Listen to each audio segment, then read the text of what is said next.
Hello friends. ఇప్పుడు ప్రపంచవ్యాప్తంగా ఏదైనా ఒక సంఘటన ఏదైనా జరుగుతుందంటే అది మిడిల్ ఈస్ట్‌లో ఉన్న వెస్ట్ ఏషియన్ కంట్రీస్ ఏవైతే ఉన్నాయో ఇరాన్ వర్సెస్ ఇజ్రాయెల్ మధ్య యుద్ధం నడుస్తుంది. అయితే ఒకప్పుడు క్లోజ్ కంట్రీస్ ఫ్రెండ్లీ కంట్రీస్‌గా ఉన్న ఈ 2 కంట్రీస్ ఇప్పుడు యుద్ధానికి ఎందుకు దిగాయి. అలాగే అక్టోబర్ 1న ఇరాన్ కొన్ని మిసైల్స్‌ని ఇజ్రాయెల్ మీద ప్రయోగించింది. ఆ తర్వాత ఇజ్రాయెల్ నుంచి మళ్ళీ ఎటువంటి రెస్పాన్స్ రాలేదు. కానీ అక్టోబర్ 4న ఇరాన్ సుప్రీం లీడర్ ఎవరైతే ఉన్నారో ఖమేనియా మాత్రం ఆ దాడులను సమర్థించుకున్నాడు. అవసరమైతే మళ్ళీ దాడులు చేస్తామంటూ కూడా హెచ్చరించాడు. అయితే ఒకప్పుడు క్లోజ్ ఫ్రెండ్స్‌గా ఫ్రెండ్లీ కంట్రీస్‌గా ఉన్న ఇరాన్, ఇజ్రాయెల్ ఇప్పుడు ఎందుకు యుద్ధానికి దిగాల్సి వచ్చింది? ఆ యుద్ధానికి దిగాల్సిన కారణాలేంటి? తర్వాత ఏం జరగబోతుంది? అనే విషయాలు మనం అన్ని వీడియోలో తెలుసుకుందాం. మన ఛానల్ ఫస్ట్ టైం చూస్తున్నట్లయితే మీరు మన ఛానల్ సబ్స్క్రైబ్ చేసుకోండి. అలాగే మన వీడియోని లైక్ చేయండి. ఇంకెందుకు late let's get into this video.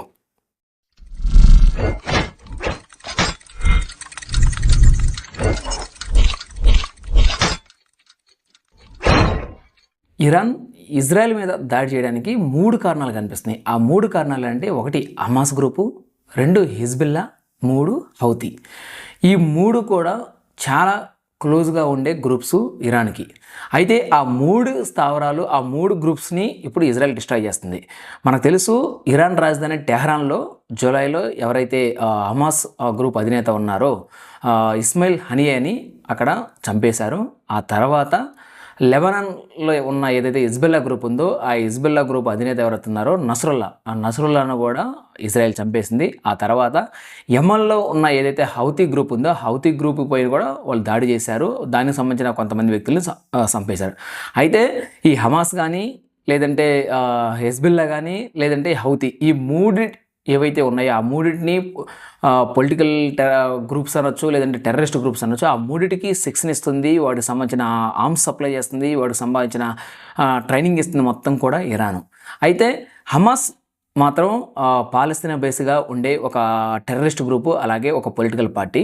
అదే హిజ్బుల్లా మాత్రం లెబనాన్ బేస్డ్గా ఉండే ఒక పొలిటికల్ పార్టీ, అలాగే ఒక టెర్రరిస్ట్ గ్రూపు. ఇప్పుడు ఎవరైతే హిజ్బుల్లా అధినేత ఉన్నాడో నస్రుల్లా ఉన్నాడో ఆయన షియా ముస్లిం సంబంధించిన వ్యక్తి. అలాగే హౌతీ ఉంది, హౌతీ కూడా అలాంటిదే యమన్లో ఉండే ఒక ప్రాంతం, స్పెసిఫైడ్ ఒక ప్రాంతానికి సంబంధించిన ఒక టెర్రరిస్ట్ గ్రూపు. అయితే ఈ 3 గ్రూప్స్ కూడా ఎప్పటికప్పుడు ఇజ్రాయెల్ని బేస్ చేసుకొని ఇజ్రాయెల్ మీద దాడి దిగుతూ ఉంటాయి. ఈ 3 గ్రూప్స్ ఇజ్రాయెల్కి ఇప్పటివరకు చాలా డ్యామేజ్ క్రియేట్ చేసినాయి. అందులోనూ హమాస్, హెజ్బుల్లాకి సంబంధించిన గ్రూప్స్ ఏవైతున్నాయో ఆ టెర్రరిస్ట్ గ్రూప్స్ ఏవైతున్నాయో వాళ్ళు ఇజ్రాయెల్ని చాలాసార్లు వాళ్ళ మీద దాడి చేసి వాళ్ళని ఎంతో కొంత డిస్ట్రాయ్ చేయాలని ట్రై చేసిన ఈ గ్రూప్స్ ఉన్నాయి. అయితే ఇప్పుడు మాత్రం ఇజ్రాయెల్ ఈ గ్రూప్స్ సంబంధించిన అధినేతలు మాత్రం ఆల్రెడీ చంపేసింది. ఇప్పుడు లెబనాన్లో ఏదైతే లెబనాన్ రాజధాని బీరూట్లో ఉన్నారో బేస్డ్గా ఈ హెజ్బుల్లా గ్రూప్ ఉంది. ఆ హెజ్బుల్లా గ్రూప్ మీద వాళ్ళైతే స్ట్రైక్స్ కంటిన్యూ చేస్తున్నారు. అలాగే పాలస్తీనా బేస్డ్గా ఉన్న ఎవరైతే హమాస్ నేత ఉన్నాడో హమాస్ నేత టెహరాన్లో ఇరాన్ కంట్రీకి ఆయన గెస్ట్కి వెళ్తాడు. ఆ గెస్ట్కి వెళ్ళినప్పుడు ఆయన ఒక బిల్డింగ్లో స్టే చేస్తున్నప్పుడు కొంతమంది అతన్ని దాడి చేసి చంపేశారు. అయితే ఇరాన్ చెప్తుంది ఏంటంటే మా కంట్రీకి అతిథిగా వచ్చిన వ్యక్తిని ఇజ్రాయెల్ కావాలనే ప్లాన్ చేసి టార్గెట్ చేసి చంపేసింది అంటున్నారు. కానీ ఇజ్రాయెల్ మాత్రం మేము హమాస్ నేతను మేము చంపలేదు అని చెప్పి వీళ్ళు చెప్తున్నారు. మేము చంపింది ఓన్లీ హిజ్బుల్లా అధినేత ఎవరైతే ఉన్నారో నస్రుల్లాను మాత్రమే చంపామని చెప్తుంది. సో అక్కడే అసలైన వివాదం మొదలైంది. ఇరాన్ ఇజ్రాయెల్ని టార్గెట్ చేయడానికి కారణాలు అంటే ఈ 3 గ్రూప్స్ ఏవైతే ఉన్నాయో వాళ్ళకి ఫ్రెండ్లీ గ్రూప్స్ ఉన్నాయో అంటే వాళ్ళని ఇరాన్ను ఫాలో అయ్యే ఈ 3 గ్రూప్స్ని ఇజ్రాయెల్ దాడి చేయబట్టే ఇజ్రాయెల్ మీద దాడి చేస్తుంది. లేదంటే ఇరాన్కి ఇజ్రాయెల్కి ఎటువంటి శత్రుత్వం లేదు. ఎందుకంటే మనకు తెలుసు 1960s నుంచి దాదాపుగా 1990 వరకు ఇరాన్, ఇజ్రాయెల్ 2 కలిసి చాలా బిజినెస్లు చేశాయి, చాలా యుద్ధాలు చేశాయి. ఎస్పెషల్గా ఇరాన్కి ఇరాక్కి ఎప్పుడైతే యుద్ధం జరిగినప్పుడు కూడా ఇరాన్కి సహాయం అందించింది ఇజ్రాయెల్. అప్పుడు అమెరికా సహాయం చేయొద్దన్నా కూడా ఇజ్రాయెల్ లెక్క చేయకుండా ఇరాన్కి అంత సహాయం చేసింది. అంటే అంత వాళ్ళు ఫ్రెండ్లీ కంట్రీస్గా ఉన్న 2 కంట్రీస్ ఇప్పుడు ఏదైతే ఈ టెర్రరిస్ట్ 3 గ్రూప్స్ ఉన్నాయో డిస్ట్రాయ్ చేయాలని ప్లాన్ చేసిందో, డిస్ట్రాయ్ చేయడానికి పూనుకుందో అప్పుడు మాత్రమే ఇరాన్ వాళ్ళ ఫ్రెండ్లీగా ఉన్న ఏవైతే గ్రూప్స్ ఉన్నాయో ఆ గ్రూప్స్ని కాపాడుకునే భాగంలో వాళ్ళైతే ఇప్పుడు ఇరాన్ ఇజ్రాయెల్ మీద దాడి చేస్తుంది. అక్టోబర్ 1న ఇరాన్ దాదాపుగా 200 ఏవైతే బాలిస్టిక్ వెపన్స్ ఉన్నాయో వాటితోటి క్షిపణులతోటి ఇజ్రాయెల్ మీద దాడి చేసింది. అయితే ఇరాన్ ఎక్స్పెక్ట్ చేసింది ఏంటంటే ఎప్పుడైతే ఇరాన్ దాడి చేసినప్పుడు ఇజ్రాయెల్ ఇమీడియట్గా రెస్పాండ్ అయ్యి ఇజ్రాయెల్ యొక్క ఫోకస్ అనేది ఇరాన్ మీదకి వెళ్తుంది అనేది ఇరాన్ ప్లాన్. కాకపోతే ఈ ఇజ్రాయెల్ మాత్రం దాడికి ప్రతిదాడి ఉంటుందని వాళ్ళు రెస్పాండ్ అయ్యారు తప్ప వాళ్ళైతే ఇప్పటివరకు ఇరాన్ మీద దాడి చేయలేదు. కానీ వాళ్ళు ఏదైతే టార్గెట్ చేశారో హమాస్ గ్రూప్స్ని కానీ హెజ్బుల్లా గ్రూప్స్ని, మరి ముఖ్యంగా లెబనాన్ బేస్డ్గా ఉన్న ఏదైతే బీరూట్ ఉందో బీరూట్ బేస్డ్గా ఉండే హెజ్బుల్లా గ్రూప్ మాత్రం వాళ్ళు కంప్లీట్గా టార్గెట్ చేశారు. సౌత్ సైడ్ ఏదైతే హెజ్బుల్లా గ్రూప్స్ ఉన్నాయో మొత్తాన్ని ఆక్యుపై చేసి పడేశారు. సో ఇప్పుడు నార్త్ సైడ్ కూడా వాళ్ళు వాళ్ళ ఎయిర్ స్ట్రైక్స్ని కంటిన్యూ చేస్తున్నారు. అంటే ఇరాన్ ఇజ్రాయెల్ మీద దాడి చేసి ఇజ్రాయెల్ యొక్క ఫోకస్ని ఇరాన్ మీదకి మళ్లించాలనేది ఇరాన్ ప్లాన్. కానీ ఇజ్రాయెల్ మాత్రం వాళ్ళకి ఏదైతే టార్గెట్ ఉందో ఆ టార్గెట్ రీచ్ అయ్యేంత వరకు వాళ్ళు ఇరాన్ని టచ్ చేసే విధంగా లేరు. అందుకోసమే వాళ్ళు ఏవైతే ప్లాన్ చేసుకున్నారో ముందుగా హెజ్బుల్లా కానీ హమాస్ కానీ హౌతీ వాటి మీదే వాళ్ళు స్ట్రైక్స్ కంటిన్యూ చేస్తున్నారు. వాటికి సంబంధించిన వ్యక్తుల్ని, వాటికి సంబంధించిన అధ్యక్షుల్ని చంపేశారు. ఆ తర్వాత ఇప్పుడు కమాండర్ చీఫ్ని కూడా హెజ్బుల్లా కమాండర్ చీఫ్ని కూడా చంపేశారు. ఇంకా గోయింగ్ ఫార్వర్డ్ కూడా వాటికి సంబంధించిన స్థావరాలు, వాటికి సంబంధించిన టెక్నాలజీ, వాటికి సంబంధించిన ఏవైతే సోల్జర్స్ కానీ గ్రూప్స్ ఉన్నాయో ఆ గ్రూప్స్ మొత్తం కంప్లీట్గా తుదిమట్టించిన తర్వాతే వాళ్ళు ఇరాన్ జోలికి వెళ్తారనేది బయట నడుస్తున్న టాకు. అయితే అత్యంత ఇంట్రెస్టింగ్ థింగ్ ఏంటంటే మీరు గమనిస్తే ఇజ్రాయెల్ యొక్క జనాభా కేవలం 1 crore, అదే ఇరాన్ యొక్క జనాభా దాదాపుగా 9 కోట్లు. అంటే ఇజ్రాయెల్ యొక్క జనాభా అనేది ఇరాన్లో 10% కూడా ఉండదు. అయినా సరే ఈ స్థాయిలో వాళ్ళు భయపడకుండా ఈ స్థాయిలో వాళ్ళ మీద యుద్ధం చేస్తున్నారంటే మీరు ఊహించుకోండి ఇజ్రాయెల్ యొక్క కెపాసిటీ ఎంత అనేది. అంటే ఇజ్రాయెల్ దగ్గర ఉన్న టెక్నాలజీ, ఇజ్రాయెల్ దగ్గర ఉన్న ఆర్మ్స్ ఏదైతే ఉన్నాయో, వాళ్ళ దగ్గర ఉన్న వెపన్స్ కానీ, వాళ్ళ దగ్గర ఉన్న మిలిటరీ ఫోర్సెస్ కానీ చాలా గొప్పగా ఉంటుంది. వాళ్ళ దగ్గర ఉన్న టెక్నాలజీ ప్రపంచంలోనే ఉన్న ఏ దేశం దగ్గర ఆ టెక్నాలజీ లేదంటే మీరు అర్థం చేసుకోవచ్చు ఇజ్రాయెల్ యొక్క డిఫెన్స్ ఫోర్స్ ఎంత స్ట్రాంగ్గా ఉంటుందో. అదే వాళ్ళ ధైర్యం కావచ్చు. వాళ్ళు అందుకనే ఇన్ని గ్రూప్స్, టెర్రరిస్ట్ గ్రూప్స్ ఏవైతే ఉన్నాయో హమాస్ కానీ హెజ్బుల్లా కానీ హౌతీ వీళ్ళందరితో దాడి చేస్తూ కూడా మరోపక్క ఇరాన్కి కూడా వాళ్ళు వార్నింగ్స్ ఇస్తున్నారు, మేము త్వరలోనే మీ మీద కూడా దాడి చేస్తామంటున్నారు. కానీ ఇరాన్ మాత్రం దాడి చేసి మళ్ళీ మీరు దాడి చేస్తే మాత్రం మళ్ళీ తీవ్రంగా చర్యలు ఉంటాయి, మీరు మా మీద దాడి చేయొద్దని చెప్పి ఇండైరెక్ట్గా వాళ్ళు భయపడుతున్నారు ఇరాన్ వాళ్ళు. మేము దాడి చేసాము, అయిపోయింది, ఇంక మళ్ళీ మీరు మా మీద దాడి చేయొద్దు, మేము దాడి చేయడానికి రీజన్ చెప్పాము, మా ఫ్రెండ్స్ ఎవరైతే ఉన్నారో హమాస్ కానీ హెజ్బుల్లా కానీ హౌతీని మీరు టార్గెట్ చేశారు కాబట్టి మేము మిమ్మల్ని టార్గెట్ చేసాము, లేదా మిమ్మల్ని టార్గెట్ చేయము, సో అంతటితో ఆ వివాదం అయిపోయింది, మీరు మమ్మల్ని టార్గెట్ చేయొద్దంటూ ఇరాన్ ఇండైరెక్ట్గా ఒక డిఫెన్స్లోకి వెళ్ళిపోయింది. కానీ ఇజ్రాయెల్ మాత్రం ఎక్కడ డిఫెన్స్ లేదు, వాళ్ళు ఎఫెన్సివ్గా ఉన్నారు.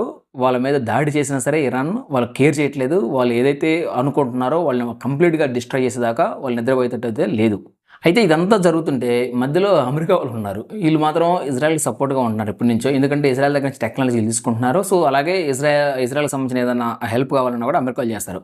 అయితే ఈ అమెరికన్స్ ఎక్కడ యుద్ధం జరిగినా సరే ఏలు వెళ్ళడం వీళ్ళకి అలవాటు. ఇంతకుముందు రష్యా ఉక్రెయిన్ జరిగినప్పుడు ఉక్రెయిన్కి సపోర్ట్ చేయాలని ఇండైరెక్ట్గా ప్లాన్ చేయడము, అలాగే ఇండియాకి పాకిస్తాన్ కూడా ఏదైతే మనకు లైన్ ఆఫ్ కాశ్మీర్కి సంబంధించిన పీఓకే ఇష్యూ ఉందో ఆ పీఓకే ఇష్యూలో కూడా మేము కూడా ఇన్వాల్వ్ అయ్యి కావాలంటే వాళ్ళిద్దరి మధ్య మేము మధ్యవర్తిగా వ్యవహరిస్తామని చెప్పడము. అంటే దేశంలో ప్రపంచంలో ఎక్కడ ఏ యుద్ధం జరిగినా సరే ఆ యుద్ధంలో ఏలు పెట్టి ఆ ఇద్దరి మధ్య గొడవలు పెట్టి దాని నుంచి ఎలా బెనిఫిట్ పొందాలనేది ఈ అమెరికన్స్ యొక్క మైండ్ సెట్ ఉంటుంది. అందుకనే వాళ్ళు ప్రపంచంలో ఏ మూల యుద్ధం జరిగినా సరే వాళ్ళే ముందు వచ్చి వాళ్ళే దానికి ఇన్వాల్వ్ అయ్యి వాళ్ళే అన్నీ చేస్తూ ఉంటారు. అలాగే ఇప్పుడు ఇజ్రాయెల్ కూడా అదే చెప్తున్నారు. ఇజ్రాయెల్ అధ్యక్ష రేసులో ఉన్న ట్రంప్ మాత్రం ఇరాన్ సంబంధించిన ఏవైతే న్యూక్లియర్ ప్లాంట్స్ ఉన్నాయో ఆ న్యూక్లియర్ ప్లాంట్స్ మీద దాడి చేయండి అని చెప్పేసి ఇజ్రాయెల్ని ఆయన రెచ్చగొడుతున్నాడు. మరోపక్క బైడెన్ మాత్రం మీరు శాంతి కోరుకోవట్లేదా, మీరు యుద్ధాన్ని ఆపేయమని చెప్పేసి మరోపక్క బైడెన్ చెప్తున్నాడు. అంటే వీళ్ళకి ఏం లేదు, టార్గెట్ ఏంటంటే వీళ్ళకి నచ్చని కంట్రీ మీద ఏదో కంట్రీని ప్రమోట్ చేసి ఆ కంట్రీ చేత యుద్ధం చేయించడం, దానివల్ల ఏవైతే బెనిఫిట్స్ ఉన్నాయో ఆ బెనిఫిట్స్ తీసుకోవాలనేది ఈ అమెరికన్ యొక్క సైకాలజీ. వాళ్ళు ఫస్ట్ నుంచి కూడా చేసేది ఇలాంటివి చేస్తారు. ఫైనల్గా ఒకటే అండి, ఇజ్రాయెల్ యొక్క కాన్సెప్ట్ ఏంటంటే ఇజ్రాయెల్కి దౌర్భాగ్యమో లేదా ఇజ్రాయెల్ యొక్క దురదృష్టమో తెలియదు, కానీ ఆ ఇజ్రాయెల్ చుట్టుపక్కల ఉన్న ఏవైతే కంట్రీస్ ఉన్నాయో, ఇప్పుడు ఇజ్రాయెల్ అనేది మిడిల్ ఈస్ట్లో ఉండే వెస్ట్ ఆసియన్ కంట్రీస్, ఆ ఇజ్రాయెల్ చుట్టూ ఉండే కంట్రీస్ ఉన్నాయి చూసారా, ఆ కంట్రీస్ అన్నీ కూడా దరిద్రమైన కంట్రీసే, అన్ని ఇస్లామిక్ గ్రూప్స్, టెర్రరిస్ట్ గ్రూప్స్ కలిగి ఉన్న కంట్రీసే. ఆ పాలస్తీనా కానీ, పక్కన గాజా కానీ, లేదంటే పక్కన సిరియా కానీ, ఇవన్నీ కూడా ఇలాంటి పరిస్థితులే ఉంటాయి. అందుకనే వాళ్ళు ఎప్పుడు చూసినా సరే ఇజ్రాయెల్కి ఎప్పుడు కూడా సేఫెస్ట్ అనేది ఉండదు. వాళ్ళకి ఎవరో ఒకరు వాళ్ళ మీద దాడి చేస్తూనే ఉంటారు. అందుకనే ఇజ్రాయెల్ ఫైనల్గా ఫిక్స్ అయిందంటే సిరియాలో ఉన్న టెర్రరిస్ట్ గ్రూప్స్ని కానీ, లేదంటే లెబనాన్ కానీ, లేదంటే పాలస్తీనా బేస్డ్గా ఉన్నాయి ఆ చుట్టూ ఏవైతే టెర్రరిస్ట్ గ్రూప్స్ ఉన్నాయో వాళ్ళని అంతమొందించడమే వాళ్ళు టార్గెట్గా పెట్టుకున్నారు. లేదంటే వాళ్ళు కానీ వాళ్ళని డిస్ట్రాయ్ చేయలేకపోతే ఖచ్చితంగా ఏదో ఒక రోజు ఈ టెర్రరిస్ట్ గ్రూప్స్ అని కలిసి ఇజ్రాయెల్ని డిస్ట్రాయ్ చేస్తాయి. అందుకనే వాళ్ళ దగ్గర ఉన్న టెక్నాలజీని బేస్ చేసుకొని, వాళ్ళ దగ్గర ఉన్న ఏవైతే అడ్వాన్స్డ్ డిఫెన్స్ సిస్టమ్ ఉందో ఆ డిఫెన్స్ సిస్టమ్ని బేస్ చేసుకొని, మనందరికీ తెలుసు ప్రపంచంలోనే అత్యంత ప్రఖ్యాతిగాంచిన మొసాద్ ఏదైతే ఉందో స్పై ఏజెన్సీ కూడా ఇజ్రాయెల్కి సంబంధించింది. అలాగే ఐరన్ డోమ్ టెక్నాలజీ వాళ్ళ దగ్గర ఉంటుంది. ఒకవేళ ఎవరైనా వాళ్ళ మీద వెపన్స్ను అప్లై చేసినా సరే ఆ వెపన్స్ ఆపడానికి ఐరన్ డోమ్ టెక్నాలజీ వాడుతూ ఉంటారు.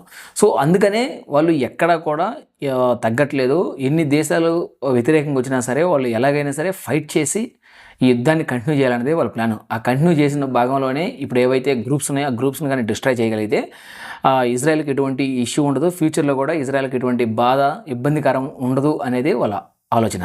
అయితే ఇరాన్ ఇజ్రాయెల్ గొడవలో మనకి జరిగేది ఏంటి, భారత్ యొక్క రోల్ ఏంటంటే, ఎందుకంటే ఇరాన్తోనూ భారత్కి మంచి సంబంధాలు ఉన్నాయి, ఇజ్రాయెల్తోనూ మనకు మంచి సంబంధాలు ఉన్నాయి. మనం ఇరాన్ నుంచి ఏదైతే క్రూడ్ ఆయిల్ ఉందో దాన్ని ఇంపోర్ట్ చేసుకుంటూ ఉంటామో, అలాగే మనకి ఇజ్రాయెల్ నుంచి టెక్నాలజీ అలాగే ఆర్మ్స్ ఏవైతే ఆర్మీకి సంబంధించిన ఏవైతే ఆర్మ్డ్ ఫోర్సెస్ ఉన్నాయో వాటిని మనం ఇజ్రాయెల్ నుంచి మనం ఇంపోర్ట్ చేసుకుంటూ ఉంటాం. సో 2 కంట్రీస్ తోటి భారత్కి ఒక మంచి రిలేషన్ అవుతుంది.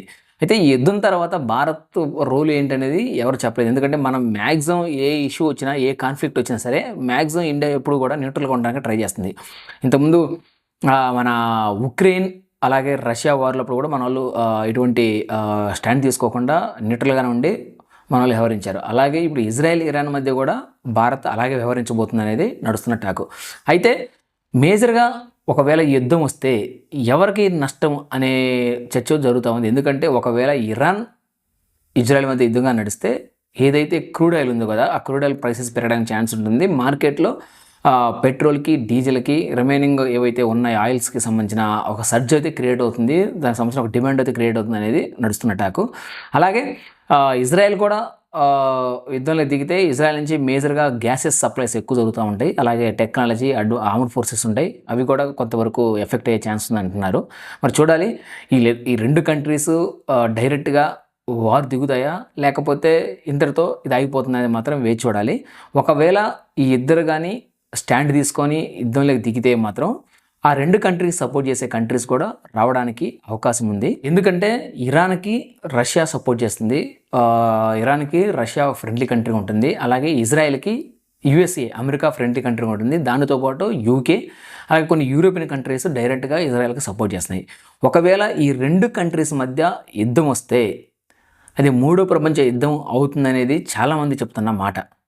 అయితే అంత దాకా వెళుతుందా లేకపోతే ఇరాన్ ఇజ్రాయెల్ మధ్య ఆగిపోతుందా అనేది మాత్రం మనం వేచి చూడాలి. ప్రజెంట్ జరుగుతున్న సంఘటనలు ఉన్నాయి, సంఘటనల బట్టి అర్థమవుతుంది. ఇరాన్ ఎవరైతే సుప్రీం లీడర్ ఉన్నాడో ఖమేనీ కూడా నిన్న అక్టోబర్ ఆయన 4వ తారీఖు చెప్తున్నాడు, క్లియర్గా చెప్తున్నాడు, మేము ఎటువంటి పరిస్థితులకైనా మేము రెడీగా ఉన్నాము. ఎందుకంటే ఆయన ఆ టెహరాన్లో పెట్టిన ఏదైతే సభ ఉందో ఆ సభని ఉద్దేశించి అది ఒక లార్జ్ గ్యాదరింగ్, దాదాపు 5 సంవత్సరాల తర్వాత ఆయన బయటకు వచ్చి అంత పెద్ద లార్జ్ గ్యాదరింగ్ని చేశాడు. గ్యాదరింగ్ ఎందుకు చేశారంటే ఎవరైతే హమాస్ కానీ లేదంటే హెజ్బొల్లా గ్రూప్లో చనిపోయిన వ్యక్తులకి సంతాప సభకు పెట్టిన ఆ గ్రూప్లో ఆయన చేసిన వ్యాఖ్యలు అయితే మేము ఏదైతే చేసామో అది కరెక్టు, ఇంకా ఫ్యూచర్లో కూడా కావాలంటే మేము ఎదుర్కోవడానికి సిద్ధంగా ఉన్నామంటూ, అంటే ఇండైరెక్ట్గా ఇరాన్ కూడా చెప్తుంది మేము యుద్ధం చేయడానికి రెడీగా ఉన్నామంటుంది.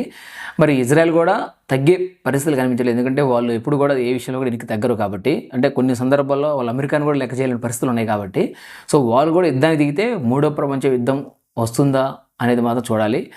లేదంటే ఆ 2 కంట్రీస్ మధ్యలో మాత్రమే యుద్ధం ముగుస్తుందనేది మాత్రం కాలమే నిర్ణయించాలి. చూసారు కదా ఈ వీడియోని, మీ అభిప్రాయం కూడా కింద కామెంట్ రూపంలో తెలియజేయండి. అలాగే మీరు కానీ మా ఛానల్ ఫస్ట్ టైం చూస్తున్నట్లయితే Mr.R Connects అనే యూట్యూబ్ ఛానల్ లైక్ చేయండి, షేర్ చేయండి, సబ్స్క్రైబ్ చేసుకోండి. అలాగే పక్కన ఉన్న బెల్ బటన్ క్లిక్ చేసి మా నోటిఫికేషన్ పొందండి. మరో ఇంట్రెస్టింగ్ వీడియోతో మళ్ళీ కలుద్దాం.